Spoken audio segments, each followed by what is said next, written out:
On March 28, 19 I experienced what I now know to have been a STEMI heart attack. I managed to drive myself to the hospital, where I collapsed at the entrance of the emergency room waiting room. I was found, loaded onto a gurney, and whisked to what I now know was the cardiac catheter lab. I was in and out of consciousness and struggling to breathe. A squad of healthcare professionals surrounded me and various members took turns leaning over me to yell instructions and questions. Being unable to breathe, I was unable to speak. This caused the squad to repeat the same questions louder and sometimes nose to nose. How rude, I thought, I just wanted them to leave me alone. Suddenly, I felt better. I wondered how they did that. Not only did I feel symptom-free, I felt great.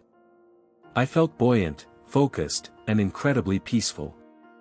My reverie was interrupted when I heard another guy in the room making groaning and choking noises. I wondered who he was and how he got in there. I decided to have a closer look as I was mainly interested as to whether they were rudely yelling at him as they had been at me. I approached and looked over their shoulders and sure enough, they were nose to nose with him yelling, "Mr. X, my name, Mr. X, stay with us Mr. X, no way," I thought to myself, here is ultra pleasant and there is not. I'm staying put. It took me some time to figure out that if Mr. X was lying on that treatment table about 30 feet away, then who was having these thoughts and perceptions? The idea that I already had died crossed my mind.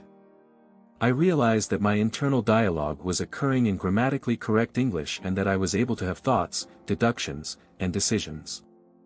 I concluded that my brain's executive functions were intact. I decided to test my short-term memory. Sure enough, I could remember everything leading up to collapsing at the entrance to the emergency room. Not only that, but I could remember all of it in exquisite, vivid detail. I then decided to test my long-term memory and arbitrarily chose 8th grade. Immediately, I was furnished a rush of detailed memories.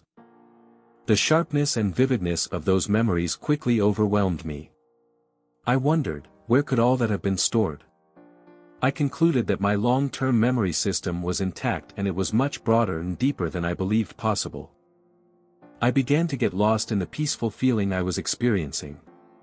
It was the peace which surpassed all understanding, and I wanted or needed nothing more, ever. I don't know how long I remained in this state, but I eventually decided to do a little exploring. Immediately, I found myself standing on a short grass prairie and gazing at the horizon. There were no trees, no roads, no animals, or any fences. It was just me and the endless prairie. As I studied the scene, I realized that out on the horizon was a black, cylindrical, horizontal cloud, skimming along the surface of the land. It stretched out of sight in both directions. I felt the immense energy that was headed my way. I was fascinated by the cloud and got lost in it. Suddenly, I realized that the cloud was death, or at least my brain's symbolic projection of death. I knew if the cloud touched me, I was dead. Two thoughts occurred to me. The first was that I couldn't understand why I still felt totally relaxed and peaceful. Shouldn't I be feeling pain, fear, or panic? A voice inside my head said, no. The second thought was, shouldn't I be inventorying regrets and having a life review? Again, the voice inside my head said, no need. You do a lot of that back in the world. And that was that. I turned my attention back to the cloud and was surprised to see that it had gotten much closer. It wasn't touching me yet, but with a running start I could spit into it. I tried to form a thought but was utterly unable to do so. I took this as a sign that physical death was imminent. I felt myself entering the gravitational pull of the black cloud. At that instant, I heard a voice from behind me, just over my right shoulder. The voice said, where's the tunnel of light? Where are the loving dead relatives beckoning you forth?